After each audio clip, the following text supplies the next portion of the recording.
चलो तो क्या बात कर रहे थे, ऑप्टिकल आइसोमेरिज्म की बात करने वाले थे। ज्योमेट्रिकल आइसोमेरिज्म हो गई थी, ठीक।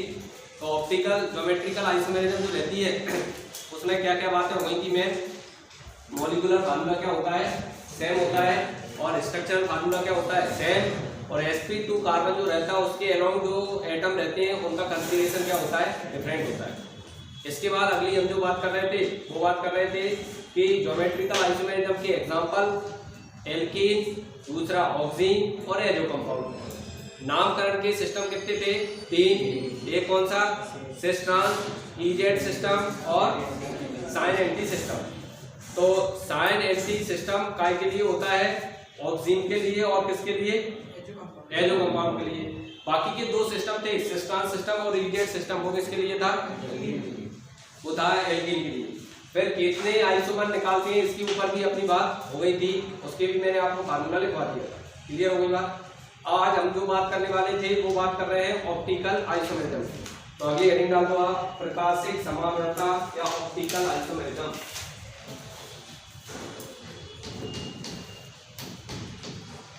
प्रकाशिक ऑप्टिकल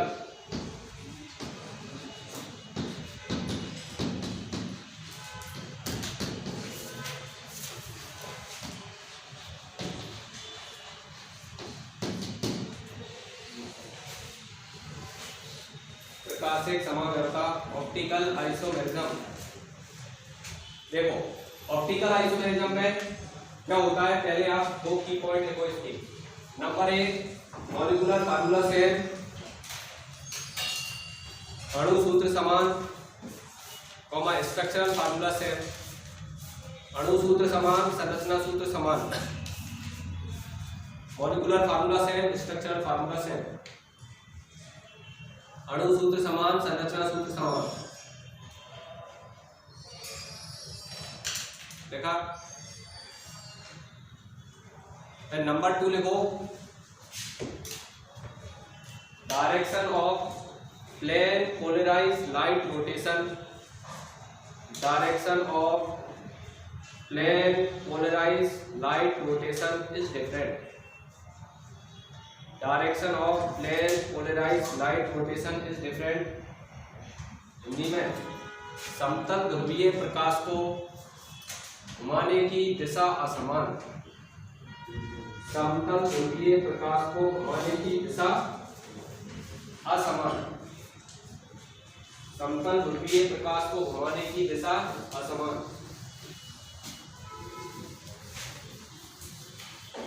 देखो समझ लो। अब पहले मैं आपको ये बता रहा हूँ कि प्लेन पोलराइज जो समतल ध्रुवीय प्रकाश होता है उसको घुमाने की दिशा असमान कैसे होती है। फिर धीरे धीरे मैं ये जो पॉइंट लिखवाए उसका मतलब समझाऊंगा। देखो सबसे पहले क्या होता है, सूर्य का जो प्रकाश होता है, सूर्य की जो लाइट होती है वो ऑर्डिनरी लाइट होती है। वो कैसी लाइट होती है, सामान्य लाइट होती है।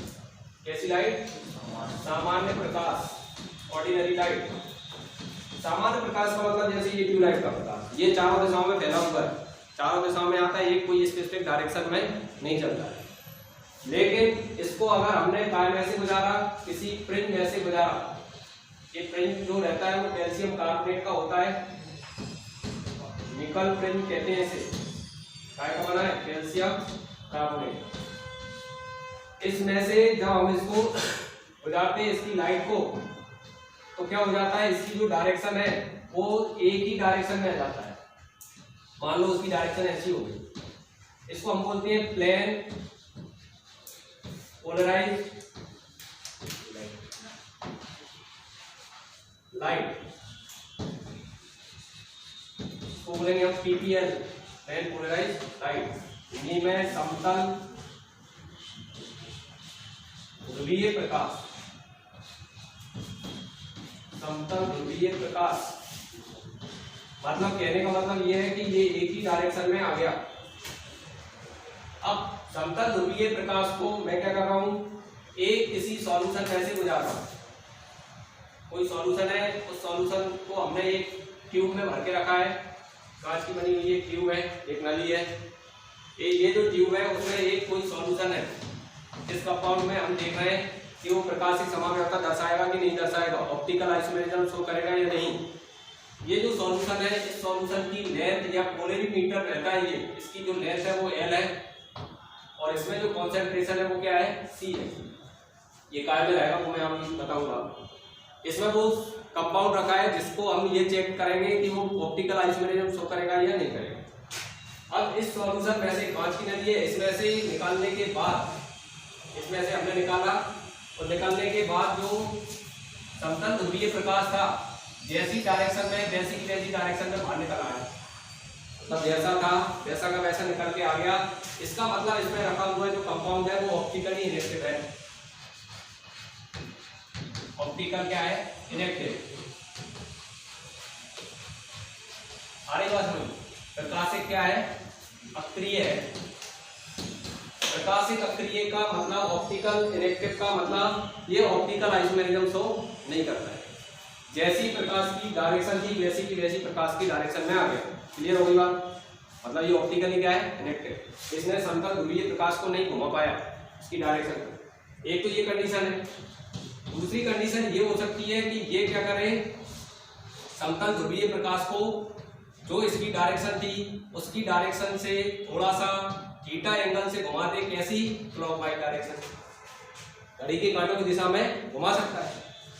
या फिर ये भी हो सकता है कि ये क्या कर दे, जो समतल ध्रुवीय प्रकाश है, प्लेन पोलराइज लाइट है, उसको घड़ी के कांटों की विपरीत दिशा में, मींस एंटी क्लॉकवाइज डायरेक्शन में घुमा दे, एंटी क्लॉकवाइज डायरेक्शन में घुमा दे। तो ये यदि इसने क्लॉकवाइज डायरेक्शन में घुमा दिया या एंटी क्लॉकवाइज डायरेक्शन में घुमा दिया, दोनों ही कंडीशन में ये कंपाउंड क्या है, ऑप्टिकली एक्टिव। ये क्या हो जाएगा, ऑप्टिकल एक्टिव हो गया। कैसा हो गया, प्रकाशिक सक्रिय। आ रही बात समझ। तो यदि इसने समतल ध्रुवीय प्रकाश को प्लेन पोलराइज लाइट की जो डायरेक्शन थी उस डायरेक्शन को या तो क्लॉकवाइज कर दिया या एंटी क्लॉकवाइज कर दिया, तो ये इसमें रखा हुआ जो कंपाउंड है वो ऑप्टिकली क्या कहलाएगा, एक्टिव कहलाएगा, प्रकाशिक सक्रिय कहलाएगा। आ रही बात समझ। ठीक, नहीं घुमा पाया तो कैसा कहलाएगा, इनेक्टिव, और रोटेशन करवा दिया तो क्या हो गया, एक्टिव। अब एक्टिव कितने प्रकार के होते हैं, दो प्रकार के।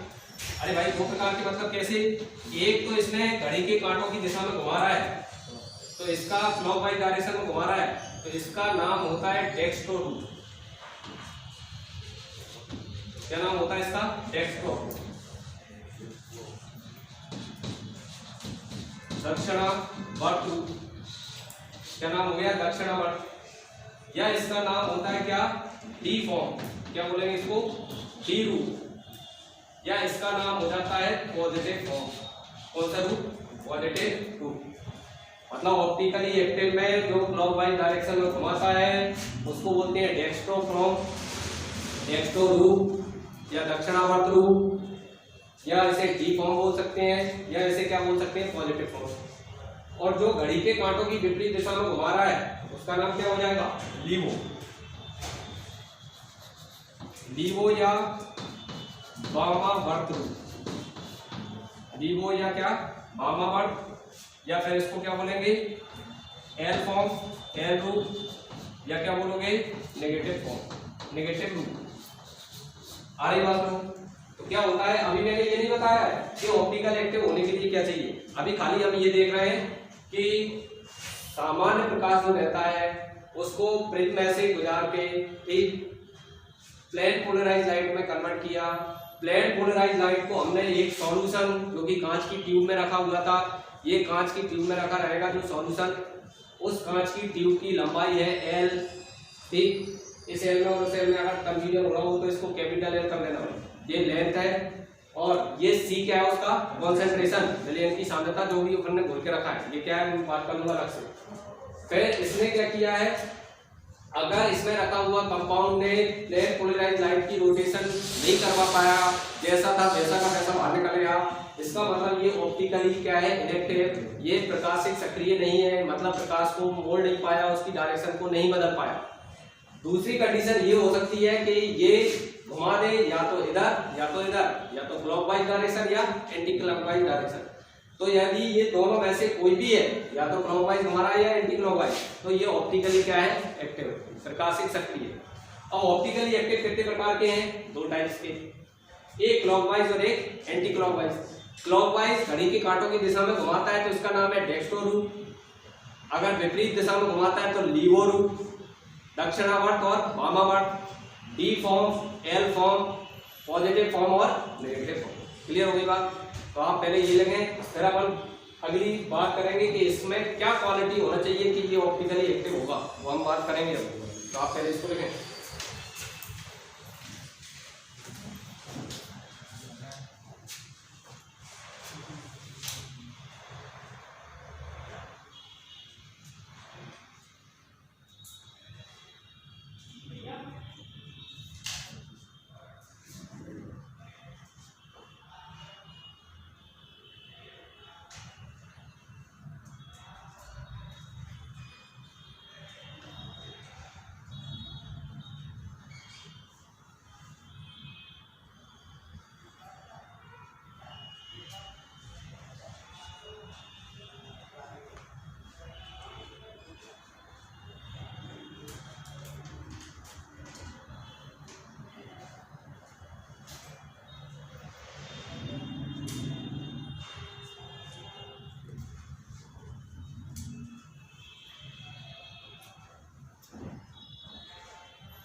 लिख लिया।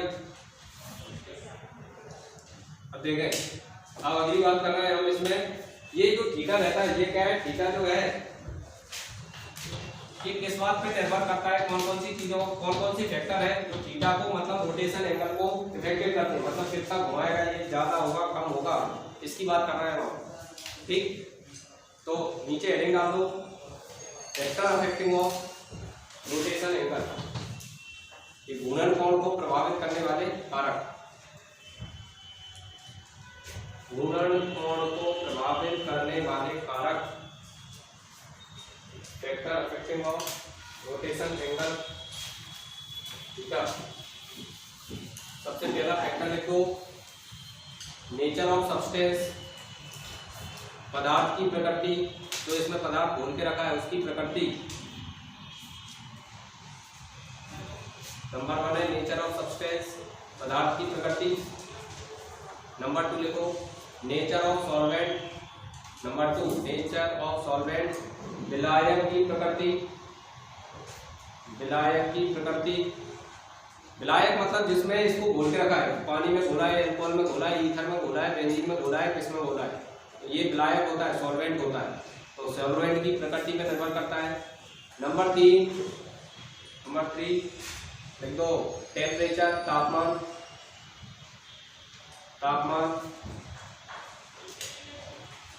अगला देख दो, नेचर ऑफ लाइट, प्रकाश की प्रकृति। प्रकाश की प्रकृति मतलब उसकी वेवलेंथ, कौन सी वेवलेंथ का प्रकाश है, हरा है, पीला है, नीला है, कैसा है, ठीक, लिख दिया। फिर देखो कॉन्सेंट्रेशन, सांद्रता। कॉन्सेंट्रेशन, सांद्रता इक्वल टू इसकी रहती है ग्राम पर ml में, कितना कॉन्सेंट्रेशन है, और इसमें कॉन्सेंट्रेशन का में लेते हैं हम ग्राम प्रति ml, मतलब 1 ml में कितने ग्राम मिलाया है, 1 ग्राम, 2 ग्राम, 0.1 ग्राम जो भी है, ठीक। तो काय में डिपेंड करता है कॉन्सेंट्रेशन ऑफ सॉल्यूशन, मिलियन की सांद्रता। और अगला है length of polarimeter, length of polarimeter tube, ध्रुवणमापी की नली की लंबाई पर, ध्रुवणमापी की नली की लंबाई। अरे बात सुन, एक्चुअल में क्या होता है, ये एक क्या होता है, एक इंस्ट्रूमेंट होता है, ठीक, जिसमें क्या होता है सारी व्यवस्थाएं रहती हैं। एक छोटी सी ट्यूब रहती है, एक छोटा सा ट्यूब रहती है, उसमें सॉल्यूशन को भर के और फिर क्या किया जाता है, इसमें रख देते हैं, फिर पता करते हैं कि रोटेशन हो रहा है कि नहीं हो रहा है। और एक्चुअल में इसी से हम ये पता करते हैं कि जैसे आपको कोई सैंपल दिया गया, जैसे मैंने आपको पानी का सैंपल दे दिया, ये पानी है, तो फिर आपको पता करना है कि ये वाकई में पानी है कि नहीं है। और पानी अगर ये है तो इसमें H2O है कि नहीं है भाई, हाइड्रोजन है कि, हाइड्रोजन और ऑक्सीजन है कि नहीं है। तो आप ऐसा तो होता नहीं है कि पानी में अच्छा सर मेरे को मॉलिक्यूल मिल गया पानी का, उसमें H2O लिखा था, तो क्या H2O लिखा रहता है, क्या नहीं लिखा रहता, ठीक, वो तो अपन लिखते हैं, वो तो मॉलिक्यूल रखा। फिर वहां पे क्या होता है, वहां पे तो एटम होते हैं, परमाणु होते हैं, वो हमें दिख रहे हैं कि आंख से दिख ही नहीं रहे सर।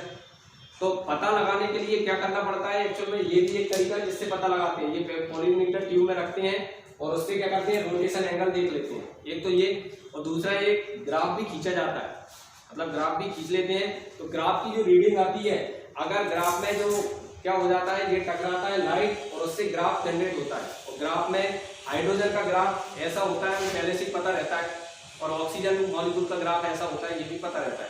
तो उससे भी हम पता कर लेते हैं कि ये जो मॉलिक्यूल है, उस मॉलिक्यूल में कार्बन है कि हाइड्रोजन है कि ऑक्सीजन है। नहीं तो देख के तो पता ही नहीं कर सकते अपन, कहाँ देखेंगे पानी में, और लिखा तो रहता नहीं है कि भाई उसमें H2O लिखा था। तो ये एक तरीके होते हैं, ये थोड़ी हायर जो साइंटिस्ट रहते हैं, जहाँ पे मॉलिक्यूल का क्या करते हैं हम रिसर्च करते हैं मॉलिक्यूल के ऊपर किसी पे, या नया कोई मॉलिक्यूल खोजा गया है तो उसमें चेक करते हैं कि कौन कौन से मॉलिक्यूल है, वहाँ पे चलती हैं ये बातें, ठीक। चलो, तो ये क्या होता है, अपने ये बात कर ली कि ये जो थीटा है वो किस पे डिपेंड करता है, इसमें जो सब्सटेंस है उसके नेचर पर, उसमें जो घोल के रखा है उस मॉलिक्यूल वो सॉल्वेंट पर, टेम्परेचर पर, ये जो लाइट है उसकी वेवलेंथ पर, ये जो नली है उसकी लेंथ पर, और इसमें जो कॉन्सेंट्रेशन है उस पर। इन सभी चीजों को देखें तो क्या होता है, देखो इसमें जो थीटा रहता है वो डायरेक्टली प्रोपोर्शनल होता है किसके, सी के, और डायरेक्टली प्रोपोर्शनल होता है किसके, एल के। इन दोनों को मिला दूं मैं और डायरेक्टली प्रोपोर्शनलिटी का निशान हटा दूं तो ये अल्फा आ जाता है, और ये एल और सी। इसमें ये क्या हो जाएगा, अल्फा होता है स्पेसिफिक रोटेशन, विशिष्ट घूर्णन बराबर क्या बन जाएगा, थीटा अपॉन एल सी। तो ये लिख दो तुम, यहाँ पे एल क्या होता है वो बताऊंगा मैं, थीटा क्या होता है ये बताऊंगा। तो पहले तो ये लिख दो क्या क्या होती है ये, वो लिख रहे हैं।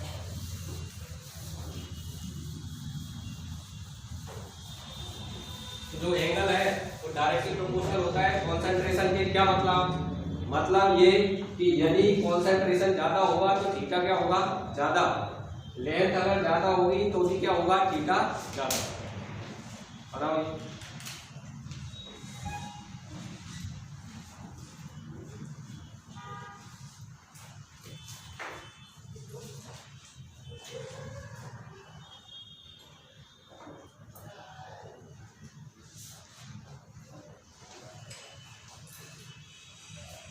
चलो बेटा,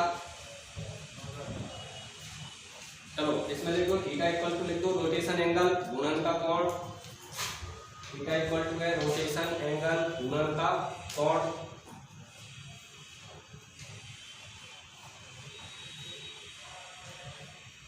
लिखा। C इक्वल टू लिख दो concentration of solution, C equal to concentration in solution काय में gram per ml। C equal to है कॉन्सेंट्रेशन ऑफ सॉल्यूशन और काय में रहेगा concentration gram per ml। L equal to लिख दो लेंथ ऑफ पोलरीमीटर ट्यूब, ध्रुवण मापी की नली की लंबाई,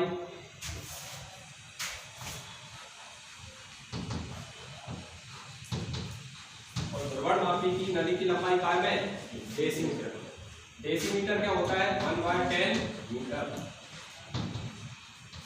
जैसा भी देखो आ जाता है क्वेश्चन कि वो मापी की लंबाई काय में नापते हैं डेसीमीटर।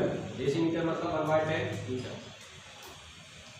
और अल्फा इक्वल टू क्या है स्पेसिफिक रोटेशन विशिष्ट घूर्णन। अल्फा इक्वल टू है स्पेसिफिक रोटेशन विशिष्ट घूर्णन। लिख दिया। स्पेसिफिक रोटेशन क्या होगा यदि n इक्वल टू 1 है और c इक्वल टू क्या है 1 डेसीमीटर है, ठीक, और कॉन्सेंट्रेशन क्या है 1 ग्राम पर ml है, तो क्या हो जाएगा ऐसी कंडीशन में अल्फा डायरेक्टली प्रोपोर्शनल होगा किसके, मतलब जब पोलरीमीटर की ट्यूब की नली की लंबाई 1 डेसीमीटर हो और कॉन्सेंट्रेशन क्या हो 1 ग्राम पर ml हो, तो ऐसी कंडीशन में अल्फा और थीटा दोनों क्या हो जाएंगे बराबर।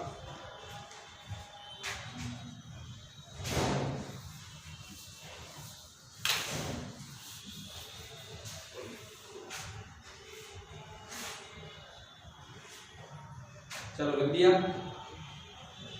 अब मैं थोड़ी सी दो बातें बता रहा हूँ इसमें, एक किरण ऑब्जेक्ट क्या होता है और एक किरण ऑब्जेक्ट क्या होता है उसकी बात कर रहे हैं, फिर हम बात करेंगे ऑप्टिकल आइसोमेट्री। पहले आपको किरण का मतलब क्या होता है और एक किरण का मतलब क्या होता है ये समझना है। तो अगली हेडिंग आप डाल रहे हैं किरण वस्तु,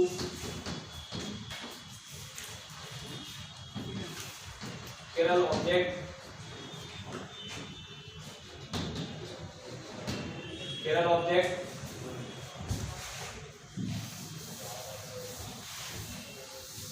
इसी का नाम होता है अनसिमेट्रिकल ऑब्जेक्ट, असममित,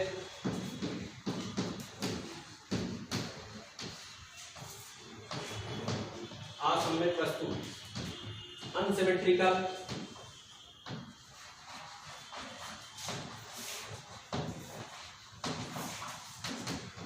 अनसिमेट्रिकल ऑब्जेक्ट, असममित वस्तु, अनसिमेट्रिकल ऑब्जेक्ट, असममित वस्तु। तो देखो ये क्या होता है समझ लो, जिसमें क्या हो प्लेन ऑफ सिमेट्री ऐसा ऑब्जेक्ट जैसे कि P, ये P जो रहता है इसमें दो बराबर भाग करने का कोई भी प्लेन नहीं होता है, ऐसी कोई भी जगह नहीं होती है जिससे से मैं काटूं इसके और दो बराबर भाग हो जाए। मतलब इसमें plane of symmetry, plane of symmetry सममिति का तल, प्लेन ऑफ सिमेट्री क्या होता है एब्सेंट होता है, प्लेन ऑफ सिमेट्री नहीं पाई जाती। दूसरा, इसको आप अगर मिरर में देखोगे, दर्पण में देखोगे, तो मिरर लगा है तो ये कैसा दिखाई देगा, उल्टा दिखाई देगा।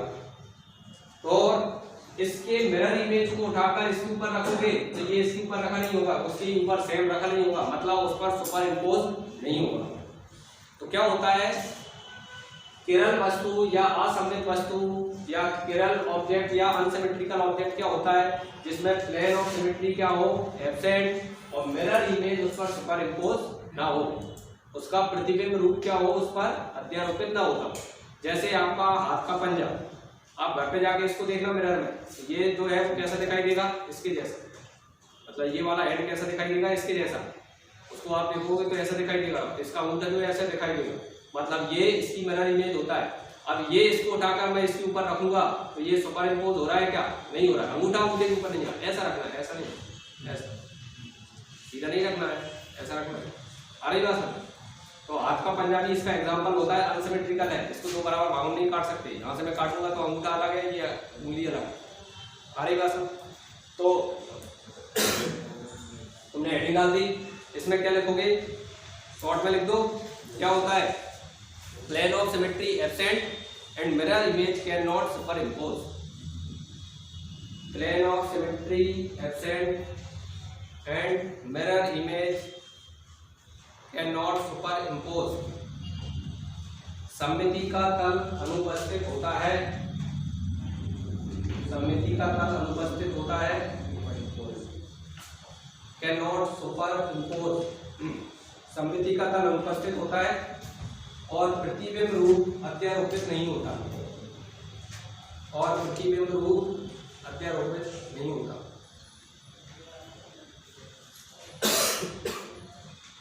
एग्जाम्पल क्या हो जाएगा, ई हो जाएगा, अपना हाथ हो जाएगा, एंड हो जाएगा, और कौन कौन से वो हो सकते हैं, आर हो सकता है, हाँ ई हो सकता है, ई हो जाएगा, आर हो जाएगा, ई हो जाएगा, आर हो जाएगा, एफ हो जाएगा। बना दो, चलिए बना दो। ई ऐसा नहीं होता, इसको ऐसे काटेंगे तो ऐसे दिखाई देता है। प्लेन ऑफ सिमेट्री कहाँ है,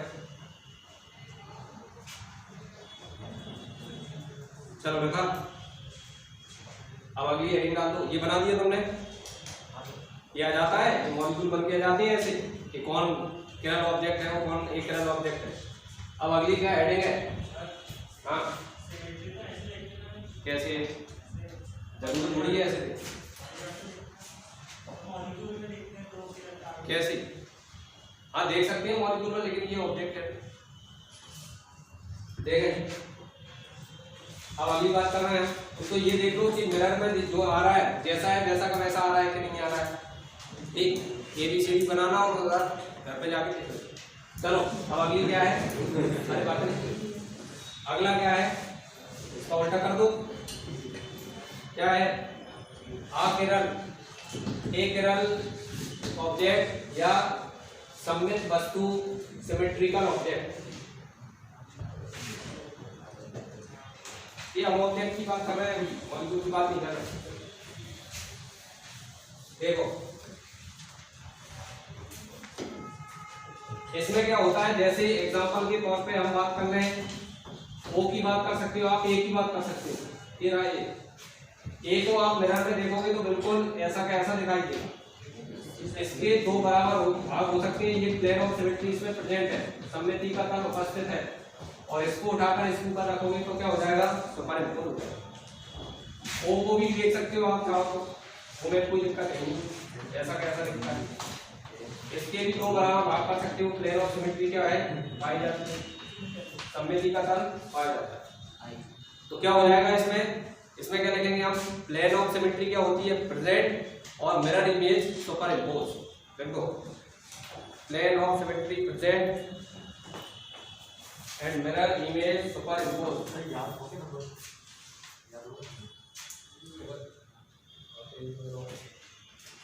सममिति का तल उपस्थित होता है, सममिति का तल उपस्थित होता है, सममिति का तल उपस्थित होता है, सममिति का तल उपस्थित होता है, और प्रतिबिंब रूप, और प्रतिबिंब रूप, प्रतिबिंब रूप अत्यारोपित हो जाता है, और प्रतिबिंब रूप अध्यारोपित हो जाता है।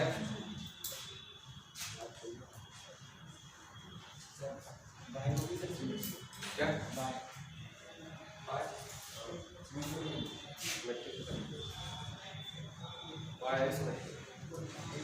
चलो लिख लिया, अरे लिख लिया क्या सब बना लिए। चलो तो ये तो ऑब्जेक्ट की बात हो गई। अब हम बात करेंगे किरण कार्बन। अब जाओ किरण कार्बन।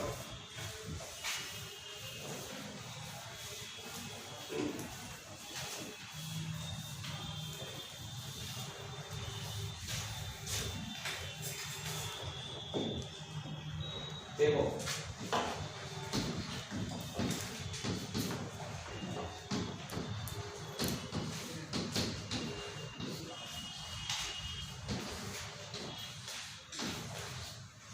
किरण कार्बन क्या होता है, एक ऐसा sp3 हाइब्रिडाइज कार्बन जिसमें चारों के चारों ग्रुप क्या हो, डिफरेंट जुड़े हो।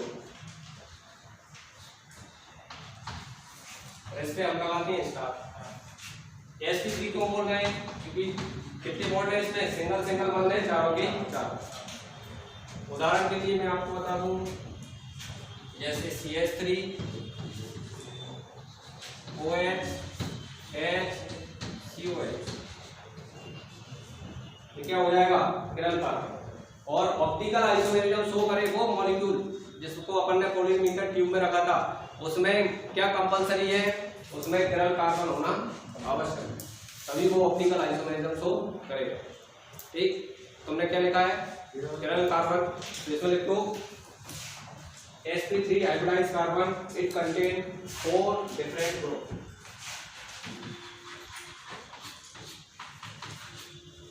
ऐसा sp3 कार्बन जिसमें चारों समूह अलग जुड़े हों,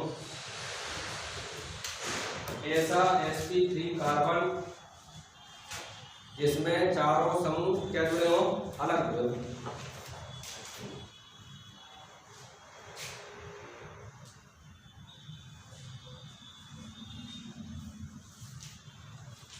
ऐसा sp3 कार्बन जिसमें चारों समूह क्या जुड़े हों, अलग अलग। बना दो ये।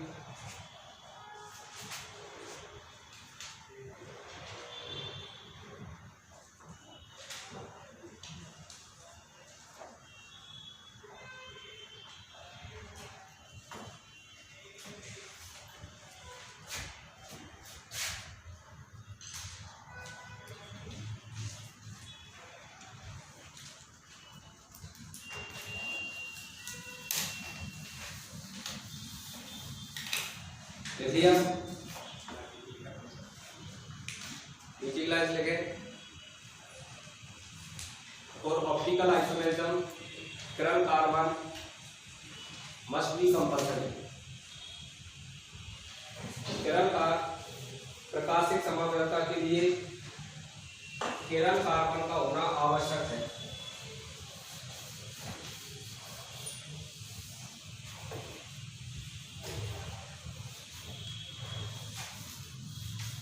प्रकाशिक समग्रता के लिए किरण कार्बन का होना आवश्यक है।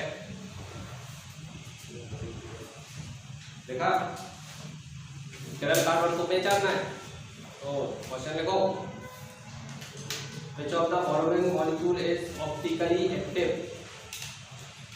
Which of the following molecule is a optically active? निम्न में से कौन सा अणु प्रकाशिक सक्रिय है? निम्न में से कौन सा अणु प्रकाशिक सक्रिय है?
सिक्स में CH और ये D। हाइड्रोजन का आइसोटोप ड्यूटेरियम। हाइड्रोजन के 3 रूप होते हैं, एक H होता है, एक D होता है और एक T होता है। चलो बताओ।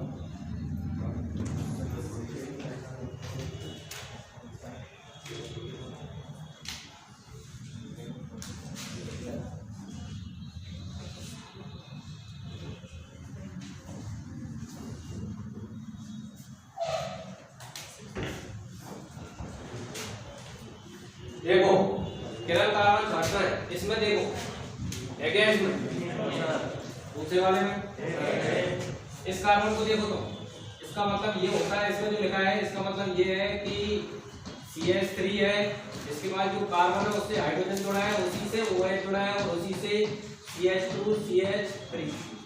ये ग्रुप ये ग्रुप ये ग्रुप ये और ये पूरा ग्रुप चारों क्या है अलग, मतलब ये प्रकाशिक सक्रिय है, ऑप्टिकली एक्टिव है। ये इसमें ये कैसा है CH3 C, ये H OH और COH, क्या नाम है इसका, लैक्टिक एसिड, इसका नाम होता है लैक्टिक एसिड। ठीक, फेमस उदाहरण है प्रकाशिक समवर्तता का लैक्टिक एसिड, ये प्रकाशिक सक्रिय। इसमें कार्बन पे ही ये कार्बन है और इसी से क्या जुड़ा है, क्लोरीन जुड़ा है, इसी से क्लोरीन जुड़ा है, इसी से ब्रोमीन जुड़ा है और इसी से। चलो ये वाला है क्या, पांचवा है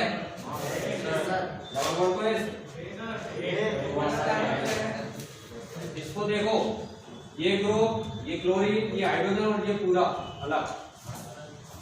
चलो इसमें बताओ, इसमें भी ये देखो CH3 ये पूरा C2H5, एक हाइड्रोजन और एक ड्यूटेरियम, ये भी ऑप्टिकली एक्टिव। ये इसको बोलते हैं अमीनो एसिड, इसमें एमीन और क्या पाया जाता है एसिड, अल्फा अमीनो एसिड होते हैं, ये भी है ऑप्टिकली एक्टिव। ये इसमें ये दोनों क्या है, ये नहीं बराबर। तो वो जो मॉलिक्यूल था जो हमने पूरे मीटर ट्यूब में रखा था, उसमें क्या जरूरी है, किरण कार्बन होना जरूरी है।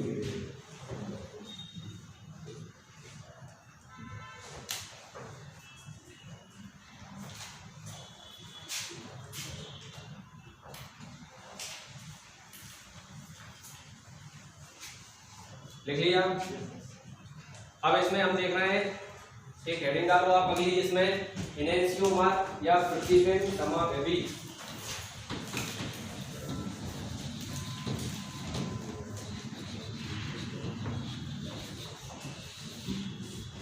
इनेंशियोमर या प्रतिबिंब समावेवी,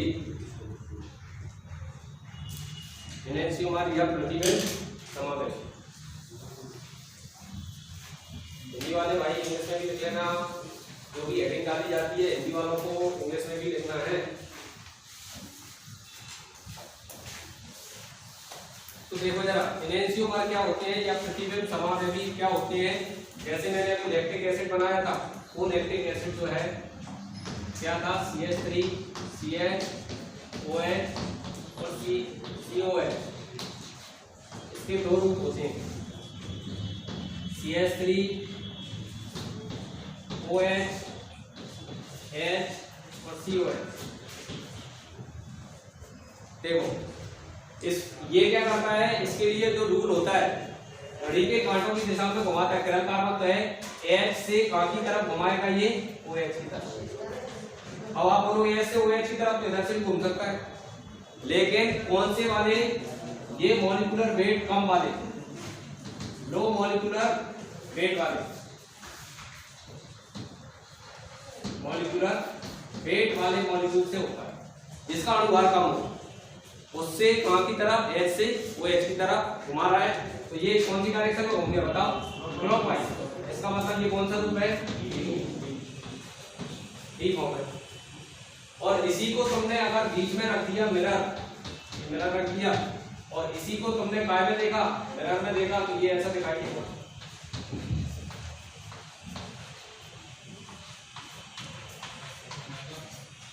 मिरर में ऐसा दिखाई देगा, मतलब इसका एच कहां चला गया, इधर। ये एक्स से कहाँ की तरफ घुमाएगा, ओ एक्स। ये कौन सी डायरेक्शन होगी, एंटी क्लॉकवाइज डायरेक्शन, और एंटी क्लॉकवाइज डायरेक्शन में है तो ये कौन सा है, ये बन गया एल। तो क्या होता है, इसके लिए जो नियम है, एच से ओएच की तरफ कम मॉलिक्यूलर वेट वाले से होकर, तो लैक्टिक एसिड के कितने रूप हो गए, 2 रूप, ये भी लैक्टिक एसिड, ये भी लैक्टिक एसिड। ये दोनों आपस में एक दूसरे के क्या है, ऑप्टिकल आइसोमर हैं या प्रतिबिंब समावेशी हैं, ठीक, या इनेंशियोमर है।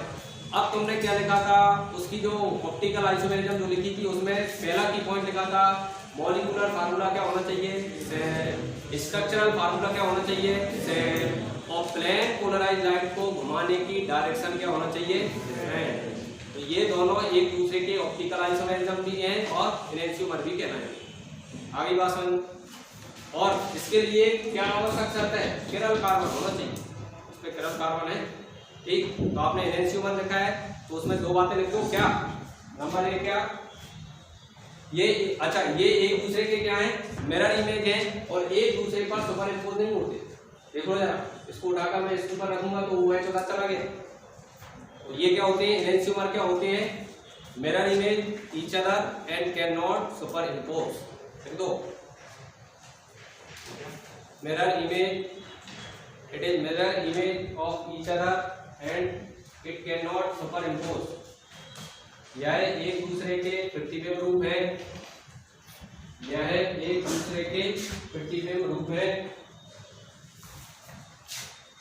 एक दूसरे के प्रतिबिंब रूप है और एक दूसरे पर अध्यारोपित नहीं होते।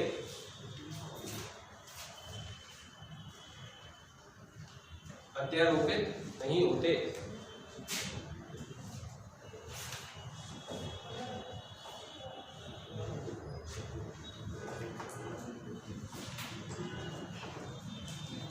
इसको बनाओ जो जल्दी।